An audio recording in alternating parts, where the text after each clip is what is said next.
అందరికీ నమస్కారం. గౌరవనీయులు పెద్దలు, రాష్ట్ర బలహీన వర్గాల సాంఘిక సంక్షేమ శాఖ అభివృద్ధి ఎస్సీ డెవలప్మెంట్ డిపార్ట్మెంట్ మంత్రివర్యులు పెద్దలు అన్న కొప్పుల ఈశ్వర్ గారు, గౌరవనీయులు రాష్ట్ర ఆర్ఎండ్బి మినిస్టర్ గారు, హౌసింగ్ మినిస్టర్ గారు పెద్దలు వేముల ప్రశాంత్ రెడ్డి గారు, గౌరవనీయులు స్థానిక శాసనసభ్యులు, మీ అందరికీ ఆప్తులు, ఎల్లవేళలా మీకు ఇక్కడే మెట్పల్లిలో అందుబాటులో ఉంటూ నియోజకవర్గంలో ఏ మారుమూల ప్రాంతంలో చిన్న సమస్య వచ్చినా, ఎక్కడ ఎలాంటి చిన్న అవసరం ఉన్నా వెంటనే తక్షణమే వచ్చి అందరికీ ఒక పెద్ద దిక్కులా, అందరి తల్లో నాలికలాగా ఉండే గౌరవనీయులు పెద్దలు సీనియర్ నాయకులు కల్వకుంట్ల విద్యాసాగర్ రావు గారు, గౌరవనీయులు మరొక మిత్రులు జగిత్యాల నియోజకవర్గ శాసనసభ్యులు డాక్టర్ సంజయ్ గారు, గౌరవనీయులు మన జిల్లా పరిషత్ చైర్మన్ గారు సోదరి వసంత గారు, గౌరవనీయులు చొప్పదండి శాసనసభ్యులు అన్న పెద్దలు రవిశంకర్ అన్న గారు, జిల్లా గ్రంథాలయ సంస్థ అధ్యక్షులు సోదరులు చంద్రశేఖర్ గౌడ్ గారు, గౌరవనీయులు మాజీ శాసనమండలి సభ్యులు పెద్దలు నారదాసు లక్ష్మణరావు గారు, డిసిఎంఎస్ అధ్యక్షులు సోదరుడు శ్రీకాంత్ రెడ్డి గారు, అదేవిధంగా స్థానిక మున్సిపల్ చైర్మన్ గారు సోదరి సుజాత గారు, మరి ఈరోజు మిమ్మల్ని అందరినీ ఇన్స్పైర్ చేయడానికి ప్రత్యేకంగా ఈ సమావేశానికి హాజరైన గౌరవనీయులు జిల్లా కలెక్టర్ గారు రవి నాయక్ గారు, వేదిక పైన ఉన్న ఇతర పెద్దలందరికీ పేరు పేరున మరి ఈరోజు ఈ కార్యక్రమానికి మేము ఇక్కడికి రావడానికి ప్రధానంగా కారకుడైన మా సోదరుడు కల్వకుంట్ల సంజయ్ గారు డాక్టర్ గారు వారికి, అదేవిధంగా వేదిక పైన ఉన్న ఇతర ప్రముఖులందరికీ పేరు పేరున మా సోదరుడు జాన్సన్ రాథోడ్ గారు, ఆయన కూడా నా క్లాస్మేటు, మీ మెట్పల్లె, వారిది కూడా వారికి, వారితో పాటు వేదిక పైన ఉన్న గౌరవనీయులైన సోదరులకి సోదరిమణులందరికీ పేరు పేరున, వేదిక ముందున్న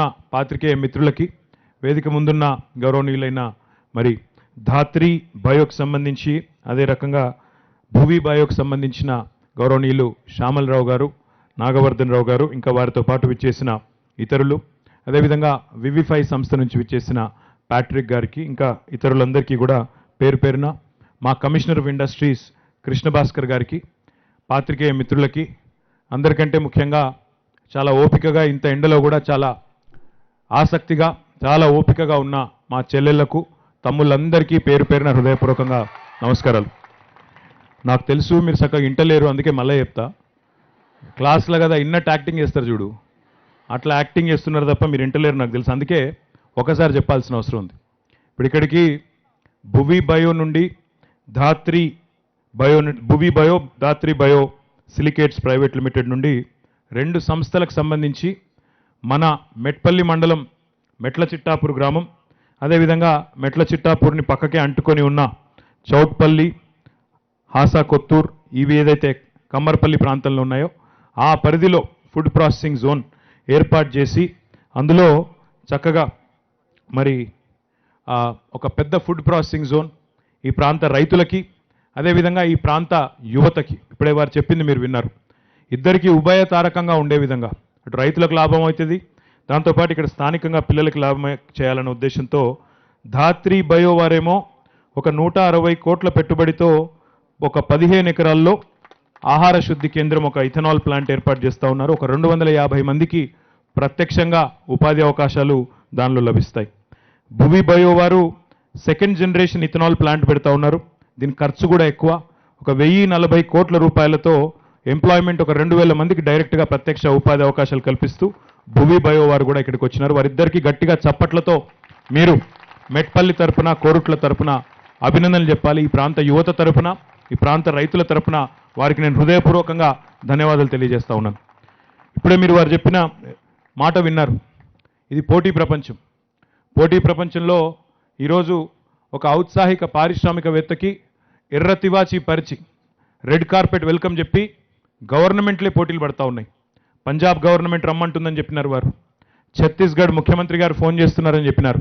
కానీ వారందరినీ కాదనుకొని మేము ఇక్కడికి ఎందుకు వచ్చినాము అంటే కేసీఆర్ గారి దక్షత కలిగిన ఒక స్పష్టమైన ఆలోచన విధానం కలిగిన నాయకత్వం మన తెలుగువారు తెలుగు నేలలోనే చేయాలనే ఒక మంచి ఆశయంతో వచ్చినందుకు వారిద్దరికీ కూడా నేను హృదయపూర్వకంగా వ్యక్తిగతంగా కూడా ధన్యవాదాలు తెలియజేస్తా ఉన్నాను. దాంతోపాటు వివిఫై అనే సంస్థ నుంచి ఇప్పుడే వారు చెప్పారు, వారు కూడా ఒక 200 సీటర్ మనకి ఇక్కడే ఒక 200 సీట్ల మొదలు కస్టమర్ సర్వీస్ సెంటర్, అంటే చదువుకున్న పిల్లలకి ట్రైనింగ్ ఇచ్చి కస్టమర్ సర్వీస్లో ఇనీషియల్గా మీకు అవకాశం కల్పించి ఆ తర్వాత ఇక్కడ టాలెంట్ కనుక ఉంటే టెక్నాలజీ డెవలప్మెంట్ సెంటర్ పెట్టడానికి కూడా నేను వెనకాడను అని చెప్పినందుకు వారికి కూడా హృదయపూర్వకంగా నేను ధన్యవాదాలు తెలియజేస్తాను.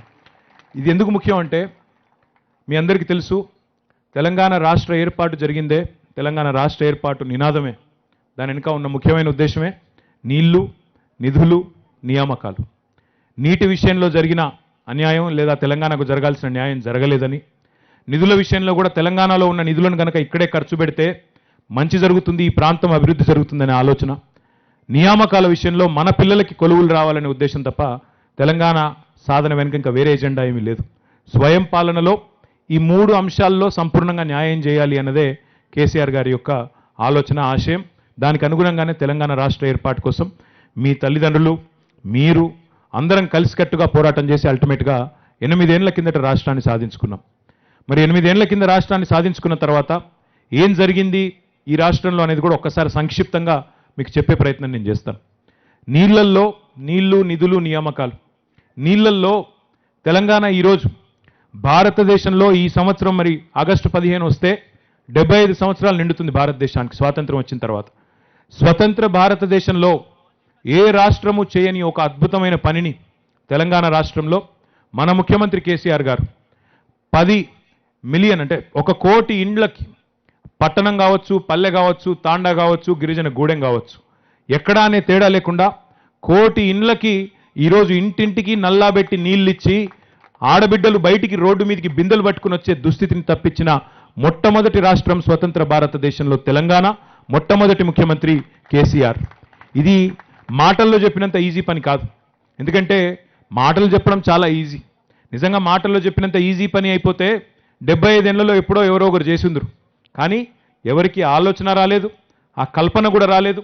దాంతోపాటు దాన్ని నెరవేర్చాలి. ఒక లక్ష్యం తీసుకున్నప్పుడు, ఒక ఛాలెంజ్గా తీసుకున్నప్పుడు, ఒక సవాలను పెట్టుకున్నప్పుడు దాన్ని ఖచ్చితంగా చేరి తీరాలి, గమ్యం చేరి తీరాలి అనే ఒక పట్టుదలతో మన ముఖ్యమంత్రి కేసీఆర్ గారి నాయకత్వంలో మాత్రమే మనం దాదాపు 40,000 కోట్ల రూపాయలు ఖర్చు పెట్టి ఈరోజు ప్రతి పల్లెకి, ప్రతి ఇంటికి తాగునీరిచ్చుకున్న మొట్టమొదటి రాష్ట్రంగా అవతరించినాం. నీళ్ల విషయంలో ఇప్పుడే ఇక్కడికి వస్తుంటే మీ ఎమ్మెల్యే గారు విద్యాసాగర్ రావు గారు గర్వంగా చూపెడతా ఉన్నారు. అంకుల్ ఇది ఫ్లడ్ ఫ్లో కెనాల్, ఇది నేను వారిని చిన్నప్పటి నుంచి అంకుల్ అంట. ఎందుకంటే నేను సంజయ్ చిన్నప్పుడు క్లాస్మేట్స్ మేము, అందుకే చిన్నప్పటి నుంచి ఆయన ఎమ్మెల్యే కాకముందు నుంచి కూడా నాకు తెలుసు. అందుకే చిన్నప్పటి నుంచి అంకుల్ అనేది అలవాటైపోయింది. ఆయన నాకు చెప్తా ఉన్నారు, ఈ ఫ్లడ్ ఫ్లో తవ్వుతున్నప్పుడు మొదలు మాకు అర్థం కాలేదు ఏం జరుగుతుంది దీనివల్ల అని. కానీ ఈరోజు కేసీఆర్ గారి పుణ్యమా అని చెప్పి ఫ్లడ్ ఫ్లో 300 రోజుల పైచిలకు నీళ్లతో కలకల్లాడే పరిస్థితి వచ్చింది, ఒక రిజర్వాయర్ లాగా మారిపోయింది. దీనివల్ల 2 వైపులా ఉన్న వేలాది మంది రైతులు సంబరపడుతున్నారు. అక్కడ పోచంపాడు ప్రాజెక్ట్ నుంచి మొదలు పెడితే కింద ఇగో మా రవిశంకర్ అన్న చొప్పదండి కాన్స్టెన్సీ దాకా, మిడ్మానేర్ దాకా బ్రహ్మాండంగా ఫ్లడ్ ఫ్లో వల్ల 2 వైపులా మరి ఈరోజు రైతులు లిఫ్ట్లు పెట్టుకొని బ్రహ్మాండంగా నీళ్లు పొందుతున్నారని వారు చెప్తుంటే చాలా చాలా సంతోషం అనిపించింది. నీళ్ల విషయంలో తెలంగాణ రాష్ట్రంలో జరిగిన అద్భుతం, తెలంగాణ రాష్ట్రం తీసుకున్న ఒక అద్భుతమైన ఎజెండా, ప్రణాళిక బహుశా భారతదేశంలో ఏ ప్రభుత్వం, ఏ రాష్ట్రం చేయలేదు. మీ అందరి దగ్గర ఫోన్లు ఉన్నాయా? చేతిలో ఫోన్లు ఉన్నాయి ఇప్పుడు? లేవా? పారేసిండ్రా? ఉన్నోళ్ళు, ఫోన్లు ఉన్నోళ్ళు ఒకసారి ఫోన్ తీయండి, ఒక్కసారి ఫోన్ తీయండి. ఫోన్ తీసి గూగుల్ ఓపెన్ చేయండి, ఒకసారి చెప్తాను. ఫోన్ తీసి గూగుల్ ఓపెన్ చేయండి. ఓపెన్ అయిందా లేక నెట్వర్క్ ప్రాబ్లమా? అయిందా? గూగుల్లో ఒక టైప్ చేయండి, world's largest lift irrigation project. నేను గూగుల్ని అడిగిన, నిన్ను కాదు. World's largest lift irrigation project. ఏం సమాధానం వచ్చింది? వాళ్ళని అడుగుతున్న తమ్ముడు, మీరు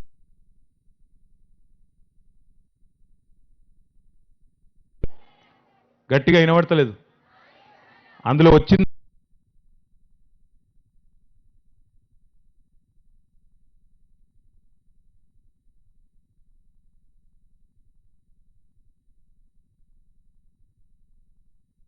ప్రాజెక్ట్ ఎక్కడ ఉంది? తెలంగాణ గడ్డ మీద, తెలంగాణ రాష్ట్రంలో, భారతదేశంలో ఉన్నది. ప్రపంచంలో 200 పైచిలకు దేశాలు ఉన్నాయి. మనం ఎప్పుడు వింటూ ఉంటాం ప్రపంచంలోని అతిపెద్ద ప్రాజెక్ట్ అదేదో 3 గార్జెస్ అంట, చైనా వాడు కట్టాడంట, అమెరికాలో ఇంకేదో ఉంటుందంట, ఇంకా అక్కడెక్కడో ఇంకేదో ఉంటుందంట అని చెప్పుకుంటూ ఉంటాం. కానీ బయట వాళ్ళ గొప్పతనాన్ని గుర్తించినంత ఈజీగా మన వాళ్ళ గొప్పతనాన్ని మనం గుర్తించం.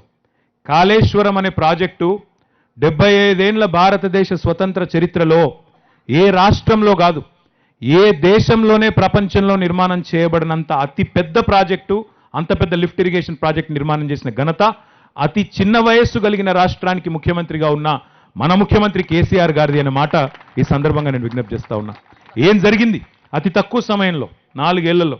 జనరల్గా అప్పుడెప్పుడో నెహ్రూ గారు కొబ్బరికాయ కొట్టిపోతే ఎస్ఆర్ఎస్పీకి మొన్నటిదాకా కూడా ఇంకా కాలువలు దవ్వుతానే ఉన్నాం. 64 నుంచి 1964 అంటే నేను కూడా పుట్టలేదు, విద్యాసాగర్ రావు గారు పుట్టినరేమో కానీ నేనైతే పుట్టలేదు. అప్పుడు 64లో విద్యాసాగర్ రావు గారు పుట్టినప్పుడు మొదలైన ప్రాజెక్టు ఇప్పుడు సంజయ్, ఇక పిల్లలు కూడా పెద్దోళ్ళు అయిననుకో, అక్కడ దాకా నడుస్తూనే ఉన్నది, ఇంకా కాలువలు దవ్వుతూనే ఉన్నారు.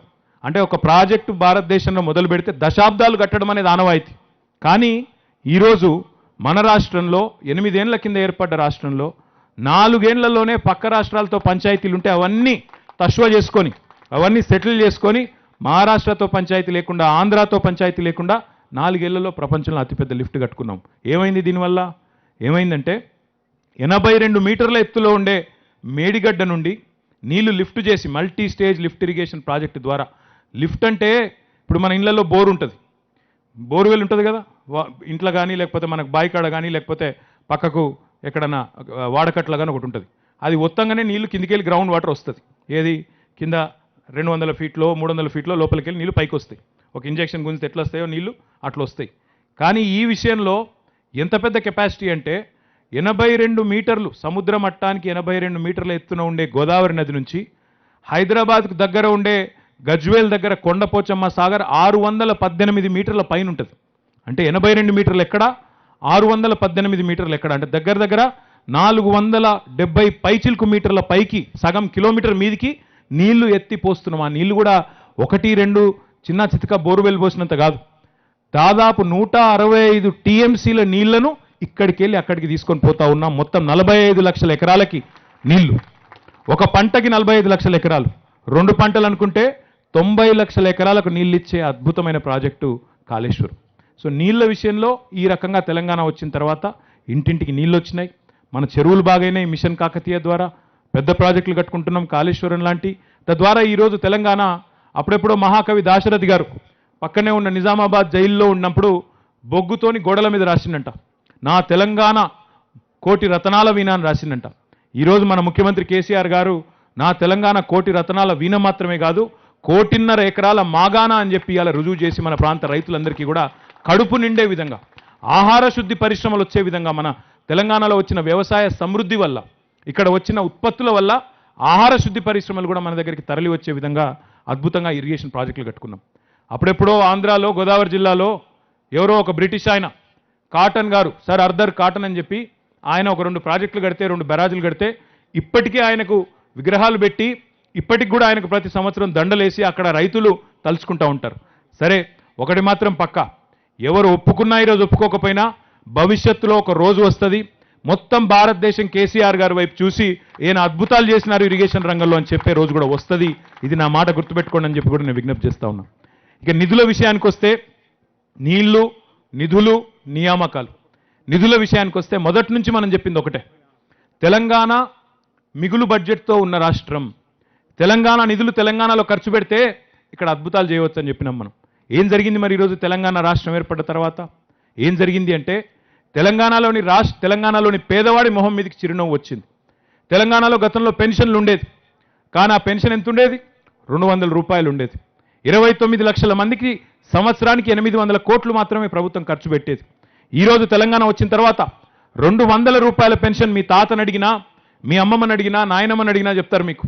లేదా మీ పక్కింట్లో ఉండే ఒక బీడీలు చుట్టే అక్క ఉంటే, చెల్లె ఉంటే, మీ ఇంట్లో ఉండే ఒక అక్క కానీ చెల్లె కానీ ఉంటే, ఒంటరి మహిళ ఉంటే, నేతన్న ఉంటే, గీత కార్మికుడు ఉంటే, వాళ్ళని అడిగితే మీకు చెప్తారు 200 పెన్షన్ 10 రెట్లు పెరిగింది, 2000 రూపాయలు అయింది. 500 రూపాయల పెన్షన్ గతంలో వికలాంగులకు వస్తే ఈరోజు అది 3000 అయ్యింది. గతంలో ఉన్న ప్రభుత్వం 29 లక్షల మందికి పెన్షన్ ఇచ్చేది, 800 కోట్లు ఖర్చు పెట్టేది సంవత్సరానికి. ఈరోజు మన ప్రభుత్వం 40 లక్షల మందికి పెన్షన్ ఇస్తున్నది, 10,000 కోట్ల పైచిలకు ఖర్చు పెడుతున్నది కేవలం ఒక ఆసరా పెన్షన్ల మీద. ఇది ఒక మచ్చుకు ఒక ఉదాహరణ. ఇంకా చెప్పాలంటే చాలా చెప్పొచ్చు. ఏం జరిగింది పేదవాడికి తెలంగాణ వచ్చిందంటే అంటే ఒక ఆడపిల్ల పెళ్లి చేసుకుంటే ఒక మంచి కార్యక్రమం కళ్యాణ లక్ష్మి పేరుతో. అదేవిధంగా ఒక పిల్లోడు స్కూల్కి పోతానంటే ఈరోజు బ్రహ్మాండంగా ఆ బడిలో బాగు చేసుకోవడానికి 7,300 కోట్ల రూపాయలతో మన ఊరు మన బడి అనే కార్యక్రమం వచ్చింది. ఒక విద్యా యజ్ఞం జరుగుతూ ఉంది. అదే పిల్లోడు భోజనం చేస్తానంటే సన్న బియ్యంతో చక్కటి నాణ్యమైన భోజనం. ఆ తర్వాత నేను గనక పై చదువులు చదువుకుంటాను, ఇంటర్మీడియట్కి పోతానంటే ఫీజు రీయింబర్స్మెంట్ రూపంలో ఇప్పటికే 18,000 కోట్ల రూపాయలు రాష్ట్ర ప్రభుత్వం వెచ్చించింది. ఆ పైన పోతా ఇంకా నేను చదువుకుంటాను అంటే డిగ్రీ చదువుకున్నా, ఇంజనీరింగ్ చదువుకున్నా, మెడిసిన్ చదువుకున్నా ఫీజు రీయింబర్స్మెంట్ సపోర్ట్ ఉన్నది.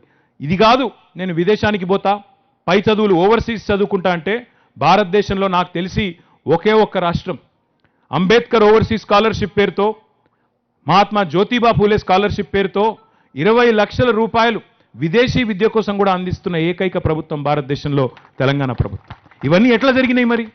65-70 ఏళ్లలో జరిగిన పనులు ఎట్లా జరిగినాయి అంటే ఈ ప్రాంతంలో ఉత్పత్తి అయ్యే నిధులు ఇక్కడే ఖర్చు పెట్టడం వల్ల ఇరిగేషన్ చేసుకుంటున్నాం, రోడ్లు బాగు చేసుకుంటున్నాం. ఎట్లా ఉండే కోరుట్ల మున్సిపాలిటీ, మెట్పల్లి మున్సిపాలిటీ ఇవాళ కొద్దిగా ముఖం తెలివికొచ్చి కొద్దిగా అందంగా తయారైనాయి. ఇంకా చేయాల్సిన పని ఉంది, చాలా ఉంది. మంచి మార్కెట్లు కట్టుకుంటున్నాం, వైకుంఠ ధామాలు కట్టుకుంటున్నాం. ప్రజలకు కావాల్సిన అవసరాలు, కనీస అవసరాలు ఏవైతున్నాయో మౌలిక వసతులు అవన్నీ ఏర్పాటు చేసుకుంటా ఉన్నాం. నిధుల విషయంలో తెలంగాణ సాధించిన అతిపెద్ద విజయం ఏంది అంటే మీ అందరికీ చెప్పాల్సిన అవసరం ఉంది. నా సొంత కవిత్వం కాదు. మీరు పోటీ పరీక్షల్లో కూడా మిమ్మల్ని అడుగుతారు, దయచేసి జాగ్రత్తగా వినండి, గుర్తుపెట్టుకోండి. తెలంగాణ భారతదేశంలోని 28 రాష్ట్రాల్లో భౌగోళికంగా జియోగ్రాఫికల్గా 11వ పెద్ద రాష్ట్రం, భౌగోళికంగా 11th లార్జెస్ట్, పాపులేషన్ పరంగా 12th లార్జెస్ట్, జనాభా పరంగా 12వ పెద్ద రాష్ట్రం, భౌగోళికంగా 11వ పెద్ద రాష్ట్రం. కానీ రిజర్వ్ బ్యాంక్ ఆఫ్ ఇండియా ప్రకారం వాళ్ళు మొన్న అక్టోబర్ 2061లో ఒక నివేదిక విడుదల చేసినారు. రిజర్వ్ బ్యాంక్ ఆఫ్ ఇండియా ప్రకారం భారతదేశంలోని 28 రాష్ట్రాల్లో Telangana is the 4th largest contributor to India's economy. భారతదేశాన్ని నడుపుతున్న ఆర్థిక చోదక శక్తుల్లో, ఎకనామిక్ ఇంజన్స్లో తెలంగాణ స్టాండ్స్ 4th. అంటే మనకంటే 7 పెద్ద రాష్ట్రాలు ఉంటే వాటిని తలదన్ని, వాటిని క్రాస్ చేసి ఈరోజు తెలంగాణ భారతదేశానికి అన్నం పెట్టే రాష్ట్రాల్లో, భారతదేశాన్ని అద్భుతంగా ముందుకు తీసుకెళ్లే రాష్ట్రాల్లో ఒకటిగా ముందు నిలిచింది. ఏం జరిగింది మరి ఈ నిధులు ఇంత లభ్యంగా ఉండడం వల్ల అంటే ఇవాళ తెలంగాణ ఒక అద్భుతమైన సమ్మిళితమైన అభివృద్ధి సాధిస్తున్నది. Holistic development. ఒకవైపు పల్లె ప్రగతి, మరొక వైపు పట్టణ ప్రగతి. ఒకవైపు వ్యవసాయం కొత్త పుంతలు దొక్కుతున్నది. మనం పండించే పంటను ఫుడ్ కార్పొరేషన్ ఆఫ్ ఇండియా, భారత ప్రభుత్వం కూడా కొనలేము అని చేతులెత్తేసే పరిస్థితి వచ్చింది. వ్యవసాయం 119% విస్తరించింది తెలంగాణలో. మరొక వైపు ఐటీ రంగం దూసుకొని పోతున్నది. తెలంగాణ వచ్చినాడు ఐటీ ఎగుమతులు 57,000 కోట్లు. మొన్న జూన్ 1 నాటికి 1,83,000 కోట్లు, అంటే 300 పైసలకు శాతం వృద్ధి రేటు ఐటీలో సాధించుకున్నాం. ఒకవైపు పర్యావరణం పెరుగుతున్నది, గ్రీన్ కవర్ పెరుగుతున్నది. హరితహారం లాంటి కార్యక్రమం ద్వారా 7.7% గ్రీన్ కవర్ పెరిగింది తెలంగాణది. మరొక వైపు ఇండస్ట్రియలైజేషన్ కూడా పెరుగుతున్నది. పర్యావరణ హితంగా పరిశ్రమల స్థాపన కూడా జరుగుతూ ఉన్నది. తెలంగాణలో టీఎస్ ఐపాస్ ద్వారా ఈరోజు మెట్ల చిట్టాపూర్ లాంటి ప్రాంతంలో, కోరుట్ల లాంటి ప్రాంతంలో కూడా పరిశ్రమలు పెట్టడానికి పారిశ్రామికవేత్తలు ముందుకు వస్తూ ఉన్నారు. వివిఫై లాంటి సంస్థ కోరుట్లలో ఒక సెంటర్ పెట్టడానికి ముందుకు వస్తూ ఉంది. దాంతోపాటు అన్నిటికన్నా ముఖ్యమైనది తెలంగాణలో ఒకవైపు అభివృద్ధి, మరొక వైపు సంక్షేమం. జోడెద్దుల మాదిరిగా పేదవాడు, సంపన్నుడు ఇద్దరినీ ఒకటే దృష్టితో తెలంగాణ ప్రభుత్వం సమదృష్టితో చూస్తూ ఇద్దరిని కడుపులో పెట్టుకొని చూసుకుంటా ఉంది. ఈ రకమైన సమతుల్యమైన అభివృద్ధి భారతదేశంలో ఎక్కడా లేదో నిర్వివాదంగా చెప్పొచ్చు. ఎందుకంటే నేను తిరుగుతూ ఉంటాను, ఎన్నో ప్రాంతాలు పోతూ ఉంటాను. ఈ స్టాటిస్టిక్స్ నేను చెప్పేది ఏది కూడా నా కవిత్వం కాదు, కేంద్ర ప్రభుత్వం ఇచ్చిన లెక్కలు. నేను చెప్పిన ప్రతిదీ కూడా ఆ లెక్కల అనుగుణంగానే నేను చెప్తా ఉన్నా. సో నిధుల విషయంలో, నీళ్ల విషయంలో తెలంగాణ విజయాలు సాధించింది. నియామకాల విషయానికే వస్తే, ఉద్యోగాల విషయానికే వస్తే, ముఖ్యంగా ఈరోజు భారతదేశం యొక్క శక్తి ఏంది, భారతదేశం యొక్క బిగ్గెస్ట్ రిసోర్స్ ఏంది, బిగ్గెస్ట్ అసెట్ ఏంది అంటే మన జనాభా 140 కోట్ల దాకా ఉంది, మీ అందరికీ కూడా తెలుసు. కానీ భారతదేశం యొక్క అతి పెద్ద శక్తి ఎవరు అంటే యువతరం. ఎందుకు అంటే భారతదేశంలోని 50% జనాభా ఈరోజు 27 ఏళ్ల కంటే తక్కువ వయసులో ఉన్నది. భారతదేశంలోని 65% జనాభా ఈరోజు 35 ఏళ్ల కంటే తక్కువ ఉన్నది. అంటే we have a strong, extremely strong. అంటే 75-80 కోట్ల మంది యువత భారతదేశంలో ఉన్నారు. మరి ఈ యువత కనుక సరిగ్గా తమ ఆలోచనల్ని సవ్యమైన దృష్టిలో కనుక పెట్టి, సవ్యమైన పద్ధతిలో కనుక ఆలోచన ముందుకు తీసుకొని పోతే తమ కాళ్ళ మీద తాము నిలబడతాం, లేదా మాకు చదువుకుంటే సరైన శిక్షణ పొందితే సరైన నైపుణ్యాన్ని సంతరించుకుంటే తప్పకుండా వస్తున్న అవకాశాల్లో నాకు అవకాశం ఉంటుంది అని మీరు గట్టిగా అనుకుంటే మీకు ఆకాశమే హద్దు. ఎందుకంటే ఈరోజు తెలంగాణ ప్రభుత్వం తీసుకున్న కార్యక్రమాలు, ప్రభుత్వ రంగంలో తెలంగాణ ప్రభుత్వ కొలువుల్లో ఇప్పటికే 132,000 ఉద్యోగాలు భర్తీ చేసుకున్నాం. ఇప్పుడు మళ్ళీ మీకు తెలుసు, మీరు అందరూ ఇక్కడ ఎందుకున్నారో, ఒక 90,000 ఉద్యోగాలు మళ్ళీ మొన్ననే ప్రకటన వచ్చింది. వాటి శిక్షణ కార్యక్రమం ఈరోజు మరి మీ ఎమ్మెల్యే గారు, మీ సంజయ్ గారు ఈరోజు ఈ ఉచిత శిక్షణ కార్యక్రమాన్ని కూడా మీకు పెట్టి మొత్తం 350 మంది పిల్లలు ఇప్పటికే రిజిస్టర్ అయినారని చెప్తున్నారు. రాబోయే 3 నెలల పాటు దయచేసి ఆ సెల్ ఫోన్లు పక్కకు పెట్టండి, ఆ సోషల్ మీడియా తక్కువ చూడండి, ఆ వాట్సాప్లు, ఫేస్బుక్లు, ఇంకా మిగతా ఏమున్నాయి, ఆ ఇన్స్టాగ్రామ్లో ఏం చూస్తారు ఇంకా మీరు? ఏమిటిది ఇన్స్టానా? జర్ర కొద్ది రోజులు ఆ ఇన్స్టా రీల్స్ బంద్ చేసి ఆ మిగతా అన్నీ కూడా ఒక 3 నెలలు గట్టిగా పక్కకు పెట్టి, ఏం కాదు 3 నెలలు ముట్టుకోకపోతే భూమి ఏం కూలిపోదు, ఇన్స్టాగ్రామ్ బంద్ చేసుకోడు వాడు ఉంటుంది, అది 3 నెలల తర్వాత కూడా ఉంటుంది. మీరు ఈ 3 నెలలు తదేకమైన దీక్షతో మీరు పరీక్షలకు ప్రిపేర్ కండి.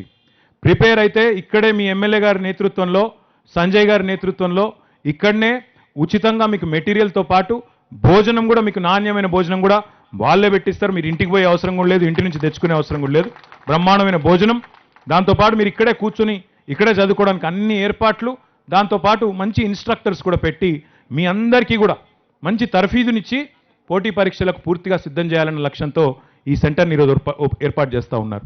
దీనివల్ల మీరు సాధించగలిగేది ఏమంటే, మీరు గట్టిగా కొట్లాడితే, గట్టిగా కష్టపడితే, ఎందుకంటే అక్కడ 1,00,000 ఉద్యోగాలు ఉన్నాయి, రాష్ట్రంలో 10 లక్షల మంది ఉంటారు కావచ్చు, అంటే ఒక్కొక్క ఉద్యోగానికి 10 పైన ఉంటుంది పోటీ. మరి గట్టిగా చదివితే తప్ప ఉద్యోగం రాదు. దయచేసి నేను మిమ్మల్ని కోరేది ఒకటే, గట్టిగా చదవండి, ఈ 3 నెలలు ఫోకస్ చేయండి. ఎంత ప్రయత్నం చేసి ఒకవేళ సాధిస్తే సంతోషం. మొన్న చాలా సంతోషం ఒకటి అనిపించింది, పెద్దపల్లికి సంబంధించి ఒక అమ్మాయి గురించి చదువుతూ ఉంటే పేపర్లో. ఒక్కతే అమ్మాయికి, పెద్దపల్లికి సంబంధించి ఒకే అమ్మాయి, పెద్దపల్లి జిల్లాకు సంబంధించిన అబ్బాయి గుర్తులేదు, ఒక్కరే ఆ వ్యక్తికి 8 ఉద్యోగాలు వచ్చినాయి. అంటే పరీక్షల్లో ఫోకస్ చేసి కాన్సన్ట్రేట్ రాస్తే 8 ఉద్యోగాలు వచ్చినాయి. ఆ 8లో ఆయన ఇష్టం ఉన్నది చూస్ చేసుకుంటాడు, నేను ఫలానా దానికే పోతాను, నా ఇష్టం అని చెప్పి చూస్ చేసుకునే పరిస్థితి ఉండాలి. దయచేసి నేను మిమ్మల్ని కోరేది ఏమంటే, ఈ 3 నెలలు గట్టిగా కష్టపడితే మీరు తప్పకుండా ఆ ఉద్యోగాన్ని కొట్టే స్థాయికి మీరు చేరుతారు. ఎందుకంటే అన్ని ఏర్పాటు చేసిన తర్వాత కూడా మీరు అందిపుచ్చుకోకపోతే అది మన తప్పు అవుతుంది తప్ప ఇంకోటి కాదు. రెండో మాట కూడా నేను విజ్ఞప్తి చేయదలుచుకున్నా, పరీక్షలో సక్సెస్ అయితే సంతోషం, కాకపోతే కూడా బాధపడేదేం లేదు. ఎందుకంటే స్వయం ఉపాధి అవకాశాలు బోలెడు ఉన్నాయి. తెలంగాణలో ఇప్పటికే 19,000 పరిశ్రమలు ప్రైవేట్ రంగంలో పెట్టుబడులు పెట్టేదానికి వస్తూ ఉన్నాయి. మీరు చదివితే ఆ చదువు నిష్ఫలం కాదు, వ్యర్థం కాదు, వృధా కాదు. తప్పకుండా ప్రైవేట్ రంగంలో మీరు ఎక్కడైనా పోయి అప్లై చేస్తే మీ తెలివికి, మీరు ప్రిపేర్ అయిన దానికి వెంటనే ఉద్యోగాలు ఇచ్చేదానికి కూడా అవకాశాలు ఉంటాయి. కాబట్టి కేవలం ప్రభుత్వ కొలువు మాత్రమే కాదు, అవసరమైతే ప్రైవేట్ రంగంలో కొలువులకు కూడా తయారయ్యే విధంగా మీరు గట్టిగా చదవాలని నా విజ్ఞప్తి. దాంతోపాటు మూడవది, ఒకవేళ నేను ఇతరుల దగ్గర పనిచేయను, నేనే 10 మందికి ఉద్యోగాలు ఇస్తాను అనే ఒకవేళ ఆసక్తి, ఒక కొత్త ఆలోచన ఏదైనా నాకుంది, నేను కూడా ముందుకొచ్చి చేస్తాను అంటే, మీకోసమే ఈరోజు తెలంగాణ ప్రభుత్వం ఒక టీ హబ్ పెట్టినా, ఒక వి హబ్ పెట్టినా, ఒక అగ్రి హబ్ పెట్టినా, ఇవన్నీ మీకోసమే, కొత్త ఆలోచనలు ఉండే పిల్లల కోసం, కొత్త అవకాశాలు, మేము ప్రపంచం కోసం కొత్త పరిష్కార మార్గాలు చూపెడతామనే ఒక ఆలోచన ఉన్న మీకోసం తెలంగాణ ప్రభుత్వం పెద్దపీట వేసి ఔత్సాహిక పారిశ్రామికవేత్తలను కూడా తయారు చేసే ప్రయత్నంలో కూడా ఉంది. అంటే స్వయం ఉపాధి ఉంది, ప్రైవేట్ రంగంలో అవకాశాలు ఉన్నాయి, గవర్నమెంట్ రంగంలో అవకాశాలు కూడా ఉన్నాయి. వీటన్నిటిని అందిపుచ్చుకోవాలంటే కొంత బద్ధకం వదిలించుకొని ఫోన్ పక్కకు పెట్టి కావలసిన స్కిల్ను సంతరించుకుంటే మీకు తిరుగులేదు. పెద్దలు ఒకటే మంత్రం చెప్తారు, మీరు ఎవరిని అడిగినా కూడా పారిశ్రామికవేత్తల్ని, స్కిల్, అప్ స్కిల్, రీస్కిల్. అంటే జీవితం అంతా కూడా నిరంతరం ఒక విద్యార్థి మాదిరిగా ఎప్పటికప్పుడు కొత్త నైపుణ్యాన్ని అందిపుచ్చుకోకపోతే, ఇప్పుడు మీకు తెలుసు ఫోన్ మోడల్ ఎప్పటికప్పుడు మారుతూ ఉంటాయి, ఫోన్లో సాఫ్ట్వేర్ ఎప్పటికప్పుడు మారుతూ ఉంటుంది, ఎప్పటికప్పుడు అప్డేట్స్ వస్తుంటాయి, సాఫ్ట్వేర్ అప్డేట్స్. అట్లాగే మనం కూడా మన స్కిల్ సెట్ని ఎప్పటికప్పుడు అప్డేట్ చేసుకోకపోతే, మనం కూడా మనలో ఉండే టాలెంట్ని ఎప్పటికప్పుడు మారుతున్న కాలానికి అనుగుణంగా మార్చుకోకపోతే మనం కూడా రెడెండెంట్ అయిపోతాం, మనం కూడా మార్కెట్కి, పరిశ్రమకి అవసరం లేకుండా పోతాం. కాబట్టి నా విజ్ఞప్తి ఏమంటే, మీ అందరితో, కలెక్టర్ గారితో ప్రత్యేకంగా ఇక్కడ ఒక స్కిల్ సెంటర్ కూడా పెట్టి మీరు వాళ్ళకి కావాల్సిన నైపుణ్య శిక్షణను కూడా మీరు గౌరవ జిల్లా మంత్రివర్యులు పెద్దలు కొప్పుల ఈశ్వర్ గారు ఆలోచన చేసి జగిత్యాల కేంద్రంగా కనుక స్కిల్ సెంటర్ పెట్టినట్టయితే అటు జగిత్యాలకి, ఇటు నాకోటిని టాస్క్ కూడా పెట్టండి, నాకు ఒకటి ఉంది, నేషనల్ అకాడమీ ఆఫ్ కన్స్ట్రక్షన్ ఆధ్వర్యంలో ఒక స్కిల్ సెంటర్ ఉందని కలెక్టర్ గారు చెప్తున్నారు. టాస్క్ అని ఇంకోటి ఉంది, Telangana academy for skills and knowledge అని.